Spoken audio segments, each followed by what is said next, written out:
दो हरी मिर्ची की एक रोटी खा लिया आराम से, कोई मसला नहीं है। मियाँ इस परहेज से फायदा क्या होता है? हैं?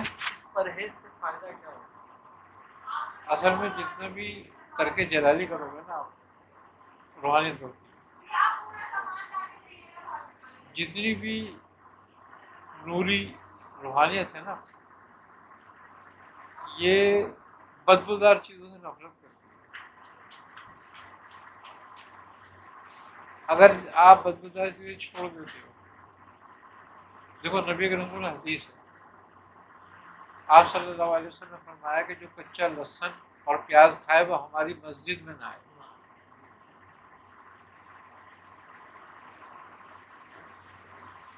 अब बोलो तुम, तो जितनी भी सेंध वाली चीज़ें हैं ना, उनसे ही चिढ़ती हैं। जब आप छोड़ देते ना तो ये हर वक्त आपके साथ रहने लगती है, और यहाँ तक कि आपके जिस्म में सरायत करने लगती हैं चीज़ें। इन चीज़ों का एक असर है, जैसे मैग्नेट का एक असर होता है ना, मगनेटिस का। बाहर कुछ नहीं होता, लेकिन लोहे को कैसे खींच लेता है, खींचता है ना।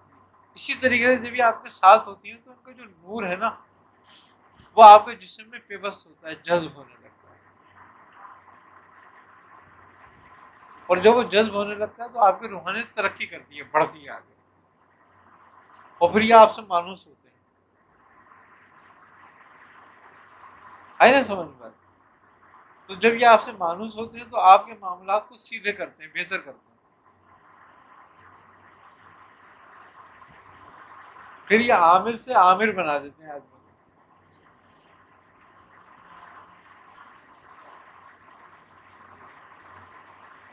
आई ना समझ में बात? और जब परहेज नहीं करते आप तो ये आपसे बचते हैं, फिर शैतान करीब होते हैं आपको। तो जो इस्मा के शयातीन होते हैं ये उनको आगे कर देते हैं, खुद पीछे हो जाते हैं। है? इसमें भी शयातीन भी होते हैं। हर इस्मा और आयत के शयातीन और बेशुमार शयातीन है। खाली सिफली अमल की पढ़ाई में शयातीन नहीं आते। आप आयत करीमा पढ़ रहे हैं, आप लाहौल पढ़ रहे हैं, लाहौल के जिन्नात और शयातीन है ताबे, जबकि शैतान तो भागते हैं ना लाहौल से, तो लेकिन इसका भी ताबे शयातीन है, इसके भी शयातीन हाजिर हो जाते हैं। तो खैर के साथ उनकी हाजिरी होती है, शर के साथ। दोनों बातें उनमें। अगर आपका तकवा है तो खैर के साथ, और आपके पास तकवा नहीं है तो शर के साथ। वो आपकी तबीयत पे मुनस्सिर है। तो ये बात है, इसलिए जो है ना, बहुत ज़्यादा इस बात का ख्याल रखा जाता है। इसकी कोई खास फहरिस्त है करके जलाली और जमाली की? पसंद वाली चीज़ है बस, जैसे कि गोश्त है, अगर गोश्त हम सारे छोड़ दें तो ज़्यादा बेहतर होता है और रूहानियत तरक्की करती है। लेकिन ये है कि ऐसे गोश्त के जिसमें ज़्यादा रिसैंद नहीं हो। मोहिउद्दीन इब्न अरबी रहमतुल्लाह अलैह फरमाते हैं कि सब में अच्छा गोश्त परिंदों का है, लेकिन परिंदों को कहाँ मिलेगा अलावा एक मुर्गी के, दूसरा बकरे का। आप फरमाते हैं कि अगर गोश्त खाना है आमिल को तो खुद अपने हाथ से ज़िबा करे और वो गोश्त खाए। ठीक है, हाँ नहीं,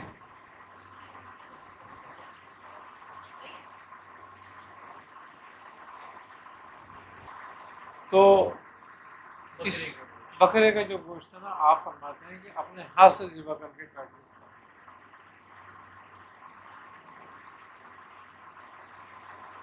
जबकि अहले चिश्त के यहाँ और कादरी सिलसिले में अगर देखा जाए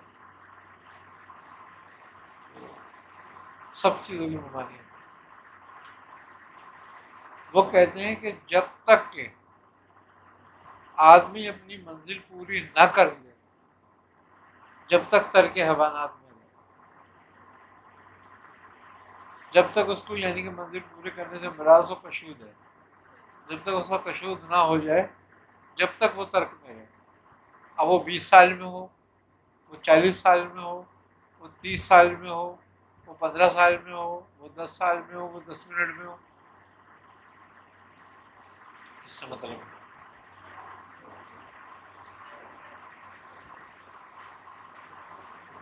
और जमाली की फहरिस्त में जमाली की फहरिस्त जो है बड़ी सॉफ्ट है। हर वो चीज़ जो जानवर से निकलती है, जानवर से पैदा होती है, वो सब मना है। अब दूध कहाँ से आता है? दही गाय का बनता है। यानी कि वो पानी भी इस्तेमाल नहीं कर सकते उस कुएं का जिसमें चमड़े का डोल डाला जाता है।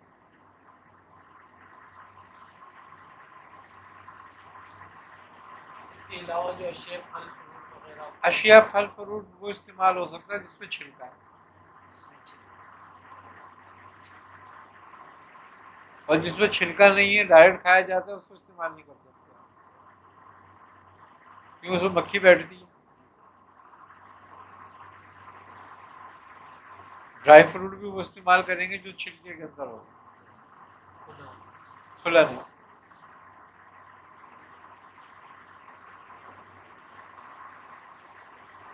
तो उसमें बड़ी कैद है जमाली में, जलाली में नहीं है कैद इतनी। जलाली में सिर्फ वो चीज़ें जो जलाल को जाहिर करती हैं उससे दूर हो जाए। अच्छा, फिर उसके बाद है तरके बिल लज्जात, यानी कि जिस खाने से तुम्हें लज्जत आए उस खाने को तर्क कर दो। अब बगैर लज्जत आदमी क्या खाएगा? रोटी भी खाता है उसमें भी लज्जत ही तो खाता है ना वो। तो वो कहते हैं रोटी को चौलाई के साग के साथ खाओ, वो बहुत कड़वा होता है, वो रोटी की लज्जत तो हो जाता है।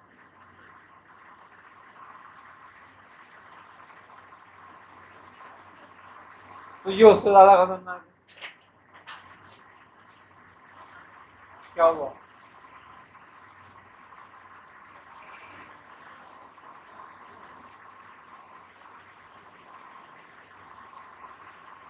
तरके भी लज्जात जो है ना वो इससे भी ज्यादा खतरनाक हो जाता है। तो वो जो है वो आमिलों की बस का नहीं होता हर आदमी।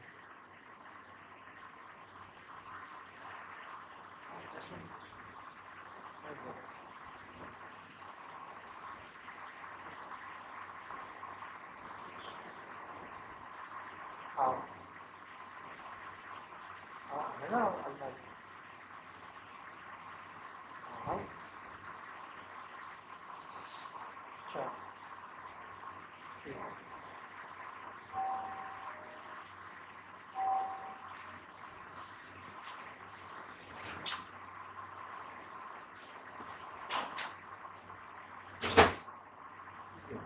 अच्छा,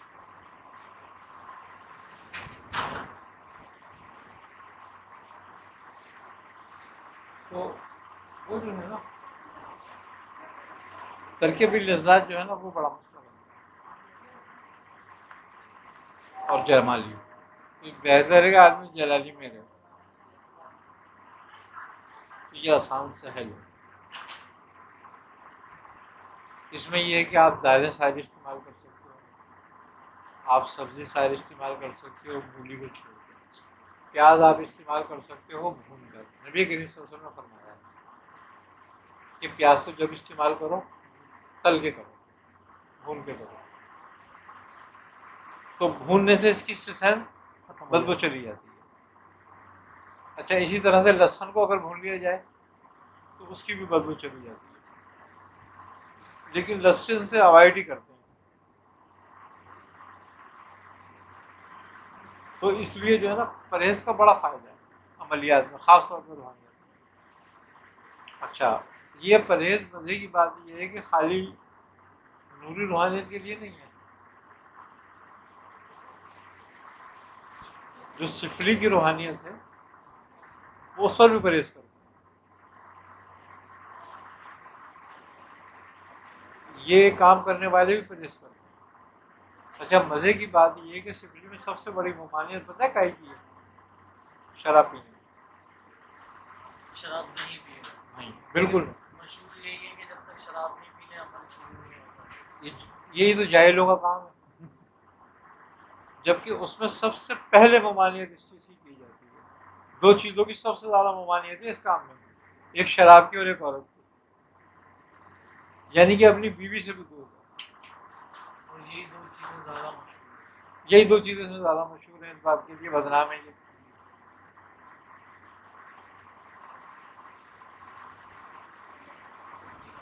ये हम लोगों ने बदनाम की, ये भंगियों ने बदनाम किया, जो जिनको शौक है ना शराब पीने का, मुफ्त की। वो लोगों से बोलते हैं कि लाओ ये शराब दो, ये शराब से चलेगी। जबकि शराब का और औरत का कोई कॉन्सेप्ट ही सिफली में नहीं है।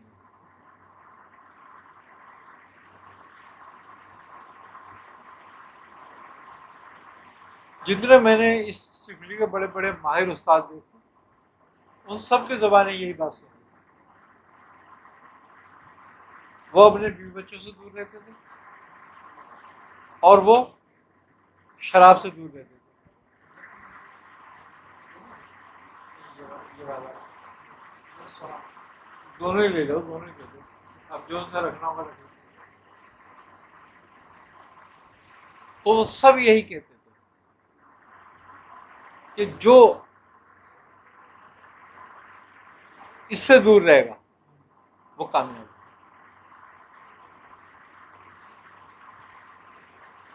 अच्छा, वो कहते हैं कि जो शराब का इस्तेमाल करते हैं इसमें, उनकी रूहानियत इंतहाई कमज़ोर होती है और वो मारे भी जाते हैं इन्हीं के हाथों। अच्छा, इनमें से कोई भी चीज़ शराब नहीं लेती।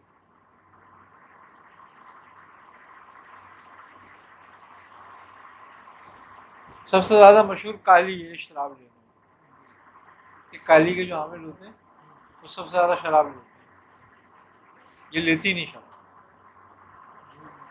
झूठ मशहूर है, ये सिर्फ खून लेती है।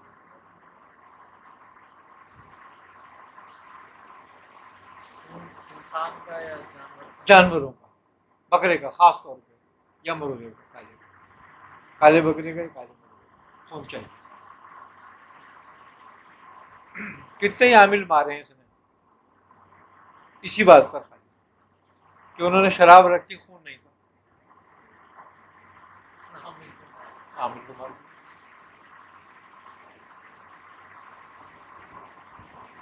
तो हमारे यहाँ कॉन्सेप्ट बहुत सारी चीज़ों में बहुत गलत है। अभी इन चीज़ों के भी कोई उस्ताद मौजूद नहीं है। हाँ, वो ये कहते थे, उस्ताद लोग कहते थे कहने के इसकी कुल्ली भी नहीं करना, जबान चक्के भी नहीं देखना इसको कि कैसी है, तो तुम ताकतवर रहोगे, ये तुम्हारे आगे कमजोर नहीं है। और तुमने इसको चखा, ये ताकतवर हो जाएंगे, तुम कमजोर हो जाओगे। वो कहते थे कि हर आदमी अपने मजहब से पक्का है। जो अपने मजहब के नियमों को कबूल करता है और उस पर कायम रहता है वो पक्का है, फिर उस पर वो ताकतवर है उसकी वजह से।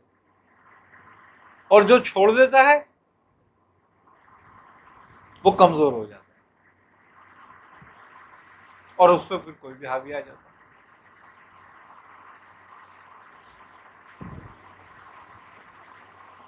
इस अमलियात की फील्ड के अंदर वो कौन कौन से अवामिल हैं जो नुकसान का बायस बनते हैं आम के? 3 बात खास नूरी अमलियात के लिए 3 बातें जरूरी हैं। एक, फसक और फजूर से दूर। दूसरे, जैसे कि नबी करीम सल्लल्लाहु अलैहि वसल्लम ने फरमाया कि तुम मुझे अपनी 2 चीज़ों की ज़मानत दो, मैं तुम्हें जन्नत की ज़मानत देता हूँ। तो एक चीज़ तो फसक और फजूर में आ जाती है और दूसरी चीज़ कम बोलने में आ जाती है। आमिल जितना खामोश रहेगा उतना ही ताकतवर होगा। ज़बान तुम्हारी रूहानियत को कमज़ोर करती है। क्यों? कि हमारे अपनी ज़बान के अदा किए अल्फाजों की एक अहमियत है।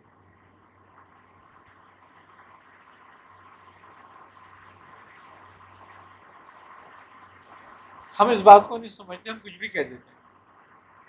जबकि आप एक छोटी सी बात में मिसाल दे रहा हूँ आपको, एक आपकी लड़की होती है, किसी का लड़का होता है, आप अपनी लड़की कहती हो मैंने उसको रिश्ता दे दिया, आप उससे हटते हो, अपनी लड़की उनके हवाले कर देते हो, ज़बान पर ही खाली कहते हो, तो अब ज़बान की कितनी अहमियत है।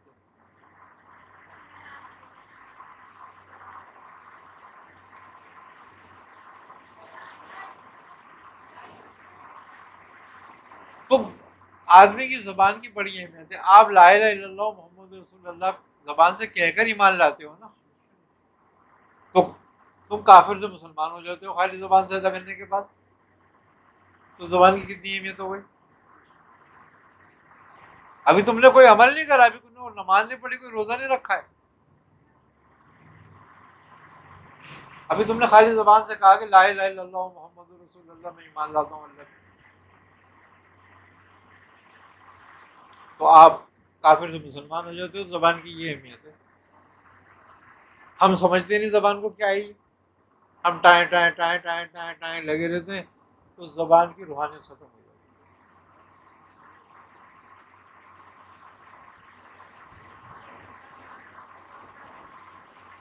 ये जो बोलना सही बोलना या हर तरह के बोलना मुराद है? देखो, हर तरह के बोलने से मुराद है कम से कम बोलो।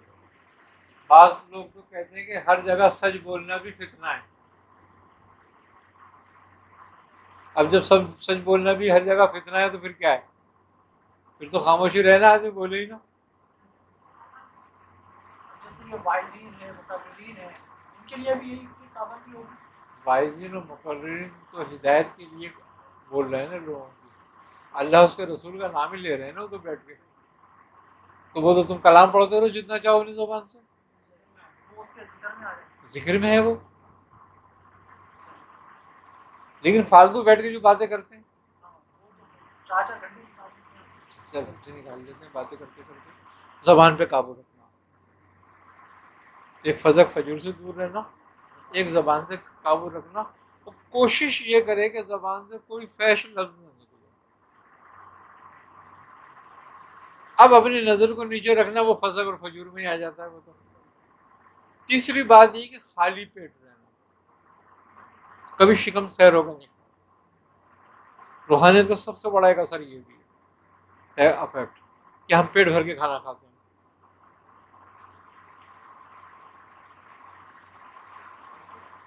एक शराब होकर पानी नहीं पीना चाहिए, ये भी रूहानियत का बड़ा अफेक्ट है।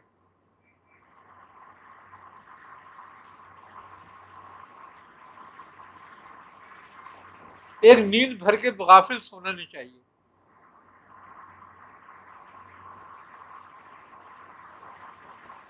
इख्तियारी होती है। बिल्कुल, जब आप चाहोगे तो ये इख्तियारी हो जाएगी, जब तक आप नहीं चाहोगे बेइख्तियारी रहेगी। हर चीज की लगाम है, आप जिस चीज में लगाम डालोगे डल जाएगी। आपको अशरफ क्यों बनाया? इंसान का जिस्म जहर खाने का आदी हो जाता है, और जिसको जो आदी ना वो मर जाता है। मैंने लोगों को 1-1 तोला यानी कि 12.5 ग्राम तक अफीम मुंह में रख के चूसते हुए देखा।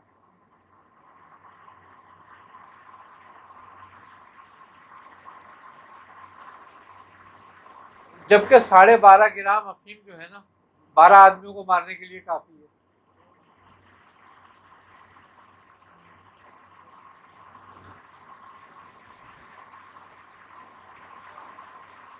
अब वो जहर जो 12 आदमी मर जाए जिससे, वो अकेला एक आदमी चूसे मुंह में रख के इत्मीनान के साथ बैठा रहे।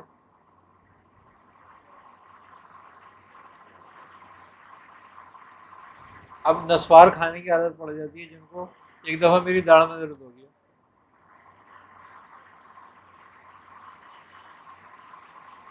एक ने मुझसे कहा कि ये लो ये चुटकी रखो, और नस्वार थी मुझे नहीं पता, मैंने रख ली, पर रखते टड़ करके मैं गिर गया। उन्होंने जल्दी पाए डाला मेरे को, क्या हो गया क्या होगा, अभी मैंने क्या दिया तूने मुझे? अरे कहने लगे लो मैं तो रोज लगाता हूँ, और थोड़ी थोड़ी देर के बाद अब बताओ।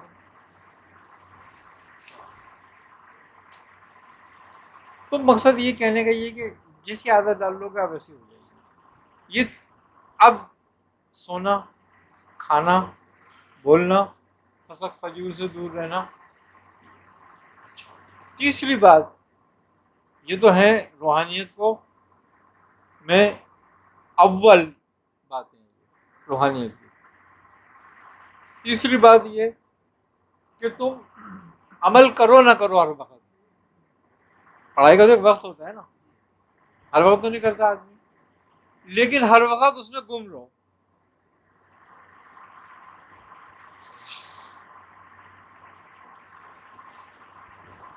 ये एक नशा है और जबरदस्त नशा है। इस जैसा नशा ना शराब का है, ना अफीम का है, ना गांजे का है, ना किसी और चीज का है। इसमें आदमी खुद ही मस्त रहता है। ये जैसे ये ऐसा है बिल्कुल जैसे हरन के नाफे में ना मुश्क होता है और वो उसकी खुशबू में मस्त रहता है, उसको दुनिया जहां का कुछ इत्तला नहीं होती, वो उसकी खुशबू में सोता तक नहीं है, बैठता तक नहीं है। ये ऐसी खुशबू है अंदर, उसमें मस्त हो जाता है आदमी। जब तक ये इब्तिदा में ये बातें पैदा नहीं होती ना, जब तक हम किसी भी चीज पर, किसी भी रूहानियत पर हमारा कंट्रोल नहीं आता। ये पहले तुमसे मानूस होती है, फिर तुम्हारे काबू में आती है, और मानूस होने के रास्ते जो हैं वो हम इख्तियार नहीं करते।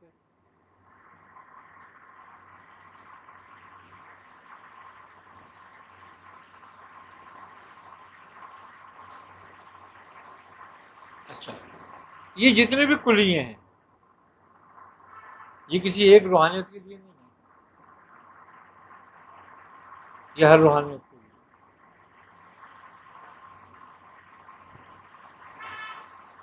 हमारे उस्ताद कहते थे कि जब तक 3 साल, कितने साल, ये वो कहते थे सबसे थोड़ा वक्त है ये, कम से कम, इससे कम नहीं हो सकता कुछ। कहते कम से कम जब तक 3 साल तुम लोगों से दूर नहीं रहोगे तुम में रूहानियत पैदा नहीं होगी।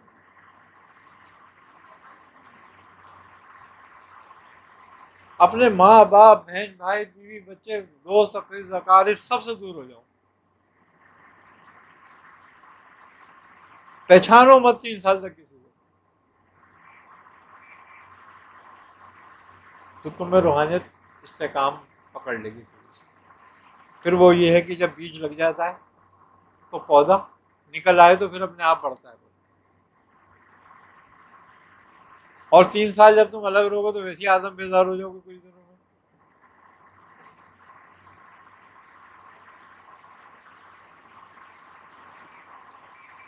अच्छा, अब मजे की बात ये कि ये कुलिया तो मियाँ साहब का भी था और ये कुलिया हमारे उस्तादों का भी था, वो भी यही कहते थे।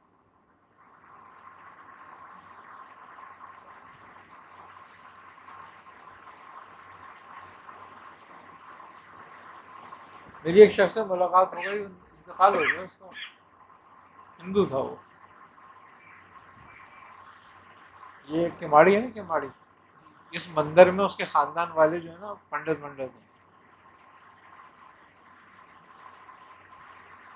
वो काली का आमिल था, सिर्फ एक चीज पढ़ता और कुछ नहीं करता, कुछ नहीं करता।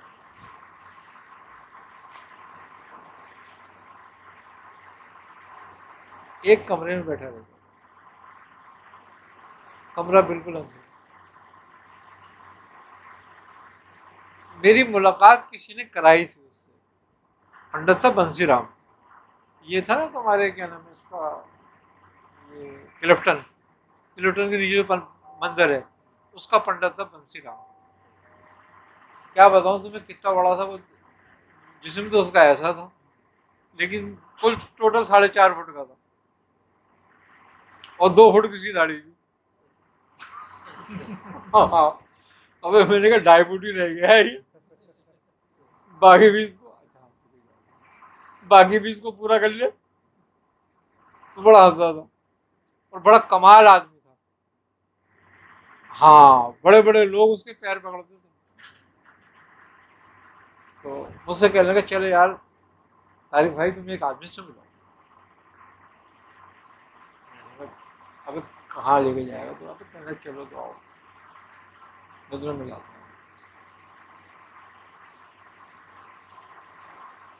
कहने लगा उस शख्स से मिलाऊंगा मैं आज तुम्हें कि जिसने 16 साल से सूरज नहीं देखा।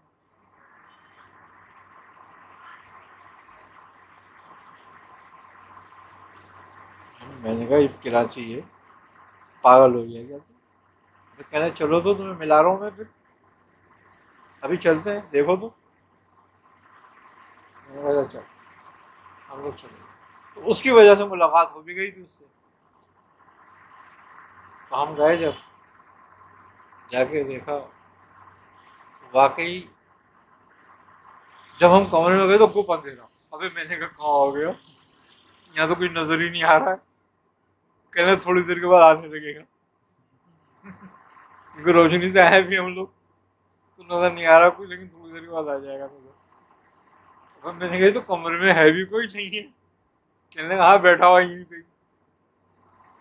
वो बोला हाँ हाँ बैठ जाओ बैठ जाओ। बैठ गए हम लोग। मैं और वो थोड़ी देर के बाद कुछ आंखों ने काम करना शुरू किया, क्योंकि नजर आने लगा तो बंदा बैठा हुआ था, अधेड़ उम्र आदमी। तो मैंने उससे बोला यार, मैंने कहा इतने धूप अंधेरे में कहाँ बैठा हुआ यार, और कब से बैठा हुआ? तो वहाँ से मेरा कहने लगा मुझे 16 बरस हो गए नहीं, इसी कमरे में टहलता हूँ, इसी कमरे में मेरा बाथरूम। तो मैंने कहा भाई तू ऐसा क्या कर रहा है, क्या करना है तुझे? को पाकिस्तान फंसा करना है? क्या कर रहा है तू यहाँ बैठ के? कहता यहाँ से निकलने दिल ही नहीं करता, बस मामा बाबा को याद करता रहता, यहीं बैठा हुआ।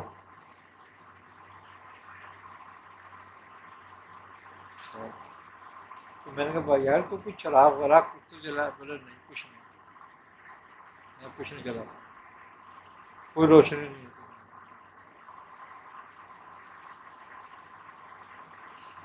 और वो बिल्कुल सुख आवाज।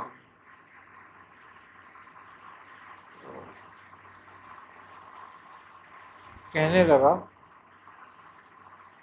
कि मेरी खुराक में क्या है, एक शेर गाय का दूध रोज, और एक छटाक गुड़, और एक छटाक चने।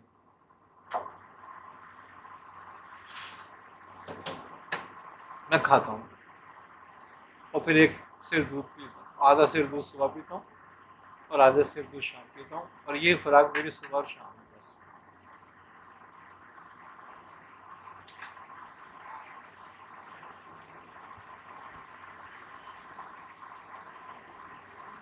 और वहां कमरे में रूहानियत महसूस होती थी, वाकई रूहानियत महसूस होती थी कि हाँ यहाँ कुछ है।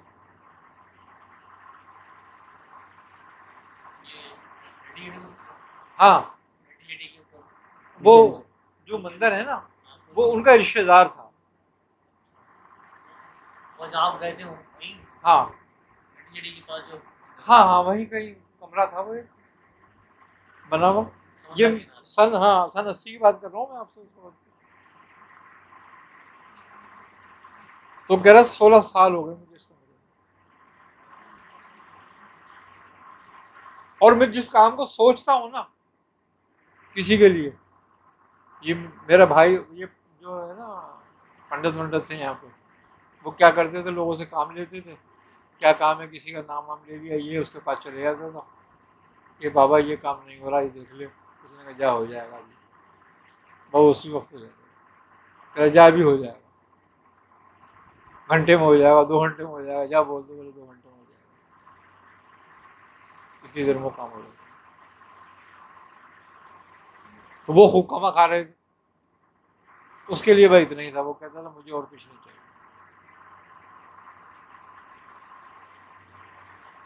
तो वो ये कहते हैं कि जितना आप अपने आप को क्लोज करोगे ये आपके नजदीक होंगे, आप जितना लोगों में बैठोगे ये आपसे दूर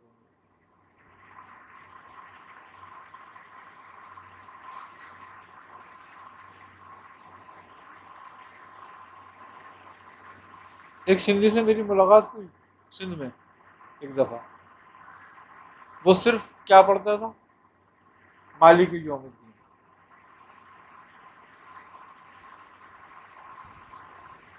किसने उसको बता दिया, रख दिया वो, कह साई में 7 साल कमरे में रहा है अकेला, और मैंने पढ़ा। आई समझ में, चील बुला के अपने हाथ में बिठा लेता था उड़ती।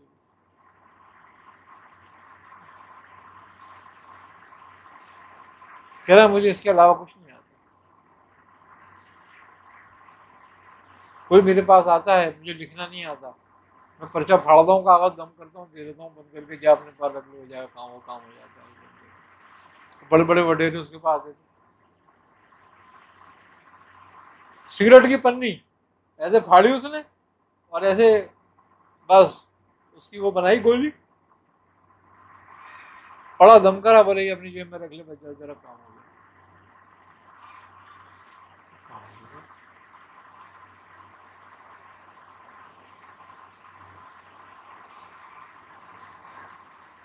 बोलता मुझे कुछ नहीं पता,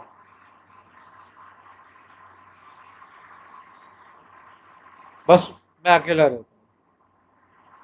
फिर उसने अपने झुग्गी दिखाई हमें अपनी, उसकी झोपड़ी थी, उसने उसमें गार बनाया झोपड़ी में। ये क्या तूने सुरंग सी बनाई हुई है? बोलता साईं इसी में तो रहता था मैं, और अब भी इसी में होता हूँ रात को, मैं तो 2 घंटे के लिए निकलता हूँ बस। तो वो जिसने हमें मिलाया था वो यही कहता था कि 2-3 घंटे के लिए बाहर आता है बस, उसके बाद वो अपनी खो में चला जाता।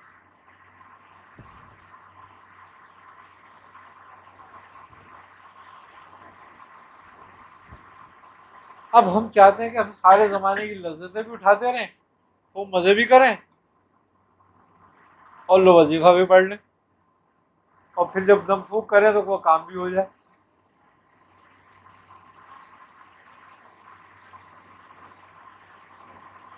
इनका मकसूद क्या था? ये जैसे साईं की आपने बात की, इसी तरह वो जो हिंदू की बात की। अब उनका मकसूद तो कुछ हो या ना हो, लेकिन उनका तरीक़ेकार बता रहा हूँ। अच्छा, अब वो मकसूद हर आदमी का होता है। अब जैसे कि हम अल्लाह को मानते हैं, अल्लाह के रसूल को मानते हैं, हम दीन इस्लाम को मानने वाले हैं ना। तो जैसे शेख अब्दुल कादिर जिलानी 14 बरस गारे हिरा में ही रहे, बाहर ही नहीं निकले उससे, वो वहाँ जिक्र करते रहे। सरकार दो आलम सल्लल्लाहु अलैहि वसल्लम खुद गारे हिरा में जाया करते थे, 40-40 दिन रहते थे गारे हिरा के अंदर ही, उससे बाहर नहीं आते थे। तो मकसूद तो रूहानियत हासिल करना होता है। अब वो अपने मजहब के मुताबिक रूहानियत हासिल कर रहा है, वो समझ रहा है भाई वो माई मेरी राजी है यहाँ पे बैठने से, मेरे मुझ पर मेहरबान है। अब चूंकि उसका अकीदा उसके साथ है तो वो उसकी उस पर अमल कर रहा है, पूरी उस पर कानून पर। हमारा अकीदा अल्लाह अल्लाह पर है तो हम उस अकीदे में लगे हुए हैं। अब जैसे गंगोल शरीफ है तो अभी हाल ही की बात है, जिंदा शाह पीर जो थे जिनका मज़ार बना हुआ है, 20 साल बाहर नहीं निकले खो से अपने।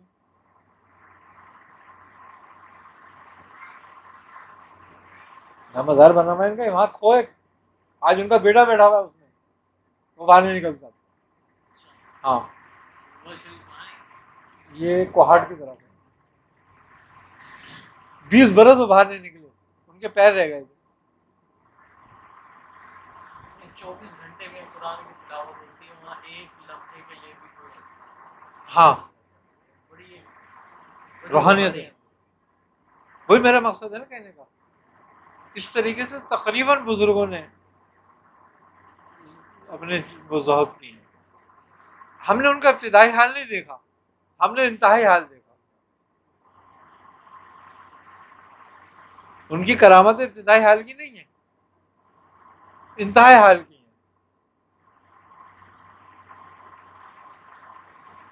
इब्तिदाई हाल देखें हम तो अजीब है। बाबा ताजुद्दीन नागपुरी रहमतुल्लाह अलैह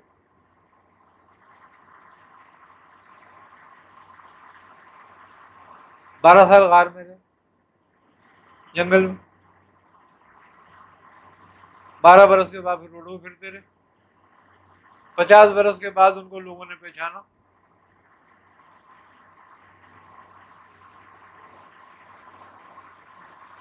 फिर उनको एक मस्जिद दे दी छोटी सी, वहां बैठ गए। आपकी मुलाकात में कोई ऐसा मामला हो मेरे साथ? किनसे? बाबा ताजुद्दीन। नहीं, वैसे रूहानी तौर पर तो बहुत सारी चीजें हुई, लेकिन जाहिरतन नहीं तो नहीं हुई। लेकिन जाहिरतन और मजलूबों से हुई मुलाकातें, और जिन मजलूबों से मुलाकातें हुई उनको 30-30, 40-40 साल हो गए अपने घर छोड़े हुए,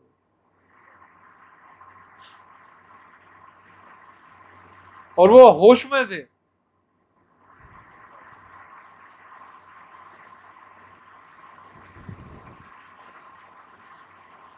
ये भी नहीं कि वो मदहोश हो, कि उनको दीन दुनिया खबर ही नहीं है।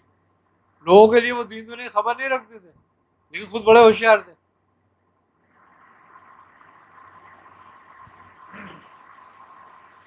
ऐसे मैंने लोग देखे कि जिनके आप करीब खड़ा होना पसंद नहीं करो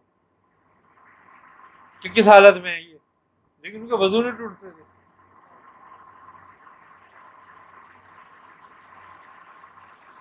एक मिनट के लिए उनका वजू खत्म नहीं होता था।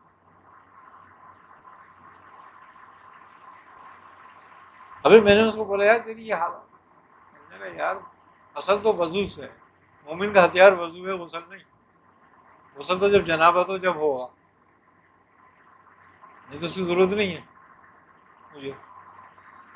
मुझे जरूरत इसकी है।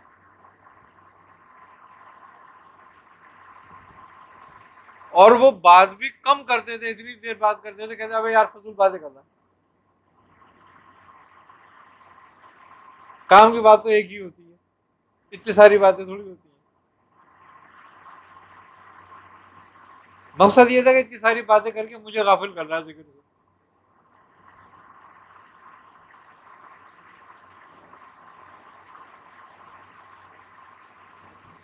ऐसे लोग जिनको एक एक दिन में 1.25 लाख मरतबा इसमें ज़ात पढ़ना है, उन पर कैद है कि एक 24 घंटे में 1.25 लाख पूरी करनी है।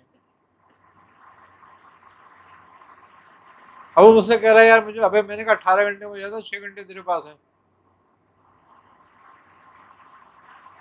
तो मैं तो तेरा 1 घंटा ही ले रहा हूँ।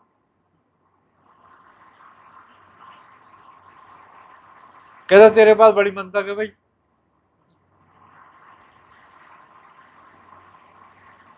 तो मैंने कहा तू और मैं दोनों बैठ के पूरा कर लेंगे 18 घंटे में, कोई मसला नहीं है, लेकिन 6 घंटे तो रहेंगे ना, वो क्या करना है फिर उसमें तुझे। जो सीन के कुतुब सर जो मुकालमा आपका हुआ था, तो उसकी तफसील क्या है, किस तरीके से? वो तो बस एक बात चल गई थी, तो उसमें बात तो हो गई थी वो बात, लेकिन ये है कि आदमी वो बहुत अच्छा, ज़ाहिरी तौर पर होनी चाहिए मुलाकात से, या वो एक दफ़ा मिलने भी आया मुझसे, लेकिन वैसे रूहानी तौर पर तो बहुत मुलाकात रहती थी उनसे, लेकिन ज़ाहिरी तौर पर वो एक दफ़ा मिलने के लिए आई, ये मेरे घर पे ही आई थी। मैं तो बड़ा हैरत में रह गया था, तो मैंने कहा ये क्या। अबे कहना यार दिल कर रहा था,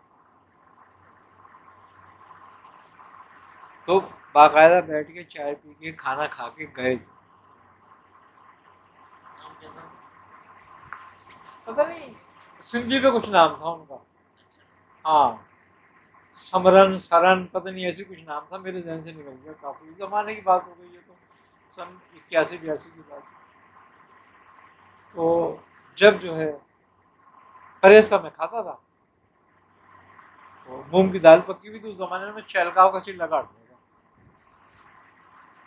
तो मूंग की दाल पक्की हुई थी और एक रोटी थी। तो मैंने कहा ले आओ खाना खा लेते। हाँ हाँ तुमने खाना का तो खाऊंगा यार। अब मैंने कहा भाई ये की रोटी है यार। हाँ हाँ कहना कोई मसला थोड़ी है। उठाया, रोटी के 4 टुकड़े करे और रख दिए। दोनों ने पेट भर के खाई। कहने लगा ये शाम के लिए रख लो, बाकी जो बचेगी तो 2 टुकड़े बचे के शाम के लिए सही है। तो मैंने कहा हमने खाई कितनी है? कह रहा पेट नहीं भरा। मैंने हाँ पेट तो भर गया मेरा। तो कहला मेरा भी भर गया। भाई वो देने वाला है। ऐसे आदमी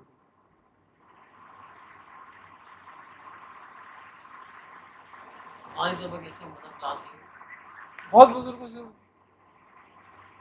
बहुत बुजुर्गों से। यानी मतलब वो देखो मुराकबा तो ऐसी चीज है, ये तो एक बाजार है बुजुर्गों का। तो जिसकी रूहानी से मिलो लग जाएगा। लेकिन असल बात क्या है? असल बात ये हर चीज तुम्हारी कामिल हुई अलीदगी से।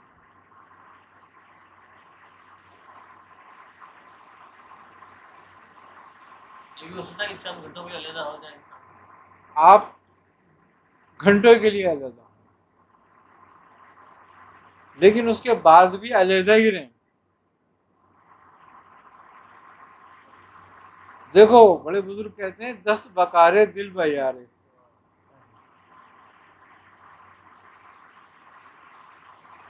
तो किसी शायर का शेर है, वो कहता है 100 बार चमन महका है 100 बार बाहर आई, दुनिया की वही रौनक है और दिल की वही तन्हाई।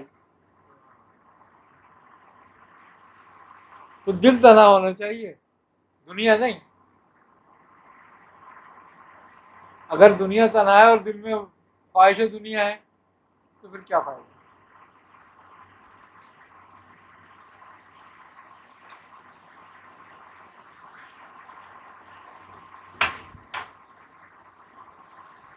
आई ना समझ में बात? वो किसी का शेर, शायर फना एक शायर गुजरा, वो कहता है उसलूब राहे इश्क तू क्या जाने फना। क्या जाने फना, यहाँ दिल के साथ साथ सर भी दिए जाते हैं। तो ये बात वही है बिल्कुल कि आदमी जैसे मर गया सबके लिए।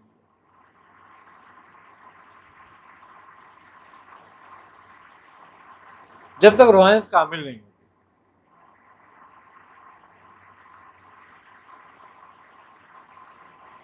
ये समझ लो यूं कायदा जो मैंने बात बताई तुम्हें, वो बुनियादी उसूल है रूहानियत। अब मैं जिसकी बात बता रहा हूँ 16 बरस जो काली का आमिर मंत्र पढ़ता था, वो उसके वो कोई कुरान की आयत तो पढ़ता नहीं था वो बुलाने के लिए। मैंने उससे बोला, मैंने कहा एक बात बताओ। मैंने कहा यार ये तेरे पास तो यहाँ कुछ भी चीज़ नहीं है, सामान वामान कोई शराब वराब भी नहीं है, तो तू बुलाता कैसे? वो करने वाले कैसी बात कर रहे हो? राम राम राम, छी छी छी छी। मैंने कहा ले मैंने ऐसी क्या बात की थी तुझे भाई?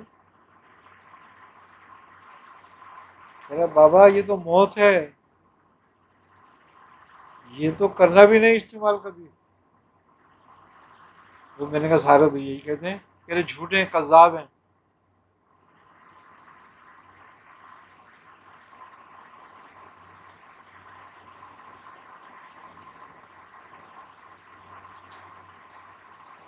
अभी मैंने कहा बंसीराम तू तो बहुत मंगाता है, अभी तो कहने लगा मैं पीता हूँ अपने लिए।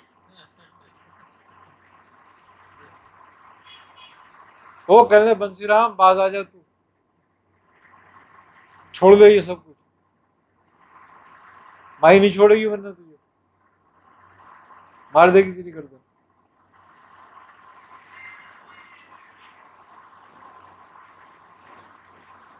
मैंने बोला यार ये वाकई ये तस्दीक कर रहा है इस बात की।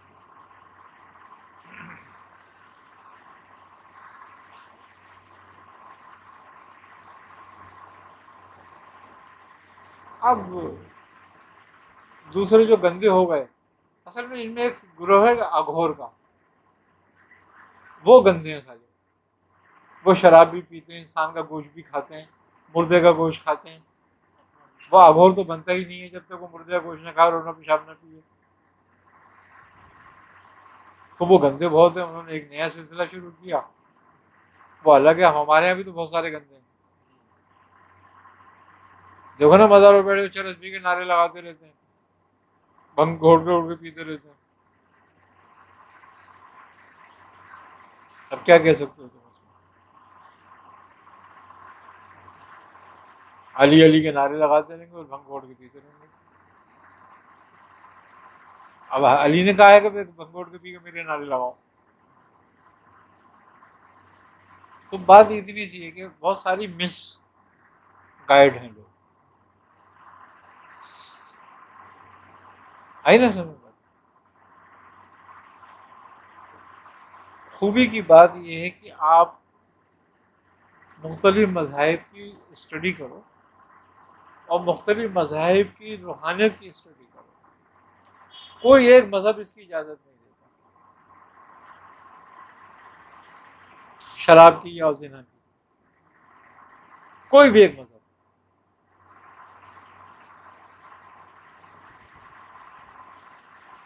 ईसाई मज़हब भी इसकी इजाज़त नहीं देता, बुद्ध मत भी इसकी इजाज़त नहीं देते, हिंदू भी इसकी इजाज़त नहीं देते। लेकिन इस्लाम से कबल तो इसके जायज़ होने का हमने सुना है। पीते थे लोग, इसको हराम नहीं करार दिया गया था, लेकिन जो बचते थे वो बचते थे इससे, जो पीते थे वो पीते थे। इस्लाम ने बाकायदा हराम करार दिया। वाहिद मजहब है जिसने इसको बाकायदा हराम करार दिया है, वरना हर वो चीज जो अकल को जायल करती थी, मज़ाहिब उसके पेशवा पैरोकार उससे दूर रहते थे। तालीम तालीम हो जाएगी तो इस्तेमाल ना। अब तो तुम्हारे यहाँ तो बाकायदा कुरान और अहादीस से साबित है ना इसका हराम होना, ठीक है नहीं?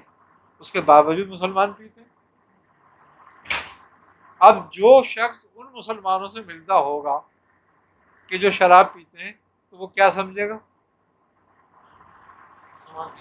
मुसलमान पीते हैं।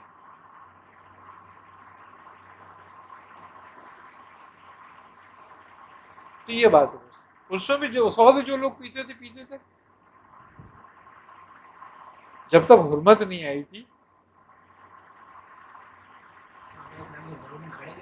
खड़े रखे थे।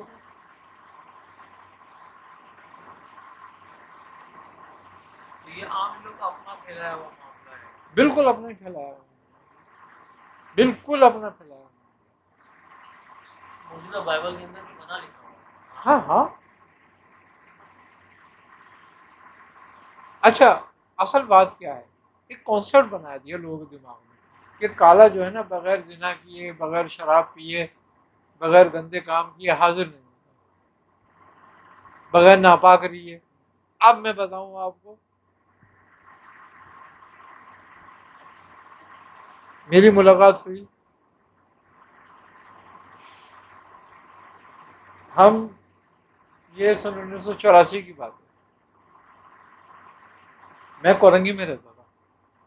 तो कोरंगी एक नंबर पे हमारे एक दोस्त थे जानने वाले, वो रहते थे। तो वो कारोबार करते थे ऊन का, ये नहीं होता जो भेड़ों का ऊन होता है, बाल, उसका कारोबार करते थे। तो वो थर जाते थे लेने के लिए, वहां बड़ी भेड़ें, तो उनकी भी अपनी पाले हुई थे उनके, और वो वहाँ ठेका भी लेते थे बाल उतारने का। तो एक दिन मुझसे कहने लगे यार चलो थर चलते हैं, मैं जा रहा हूँ और तुम्हें भी घुमा के लाऊं उमरकोट। अबे मैंने कहा यार मैं वहाँ जाके क्या करूँ। अबे बोले चलो, हम लोग चले गए। अच्छा, जिनके साथ हम गए और जिसके यहाँ वो जाके ठहरते थे वो उनके रिश्तेदार थे, और वो महारानी उमरकोट का जो था ना मैनेजर था। तो जब हम लोग गए तो उसने कहा कि यार मैं जो जिक्र करता रहा तारी भाई का वो ये है। वो बड़ा खुश हुआ, उसने कहा मैं तुम्हें महारानी से भी मिलाऊंगा। और महारानी के गुरु भी आए हुए हैं इंडिया से।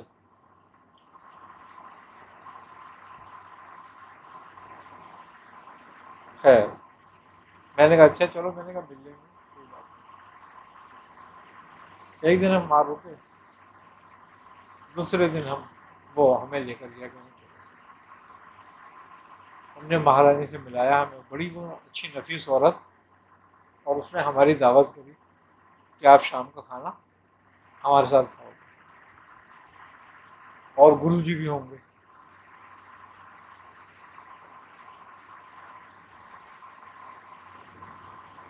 साहब वो उनका नाम बड़ा अच्छा सा नाम, अभी मेरे याद आएगा तो बताऊंगा।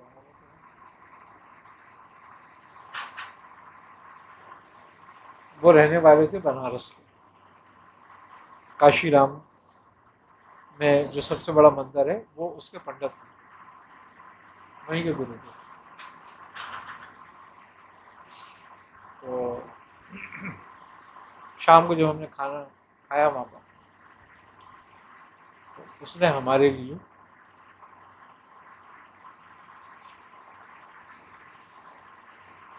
साफ परिंदों का बटेर, तीतर, मुर्गा गोश्त सब भुना हुआ, बकरे का गोश्त, सालन, कौरमा और सब्जियाँ, बड़ा अच्छा उन्होंने एहतमाम किया। वो गुरु जी भी बैठे हुए थे, उनसे मुलाकात हुई है। तो खाना वाना खाया, खाना खाने के बाद फिर थोड़ी सी हम लोग बैठ गए, निश्चित हुई, तो फिर उनसे बात छोड़ गई। तो उन्होंने मुझे अपनी 6 हुर्फ़ मुक़त्तियात की ना इजाज़त भी दी थी।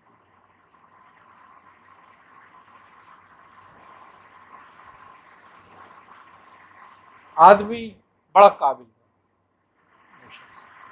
फिर ऐसी बात होने लगी इसी मौजू पर, सूफी जी की। कहने लगे भाई बात ये है कि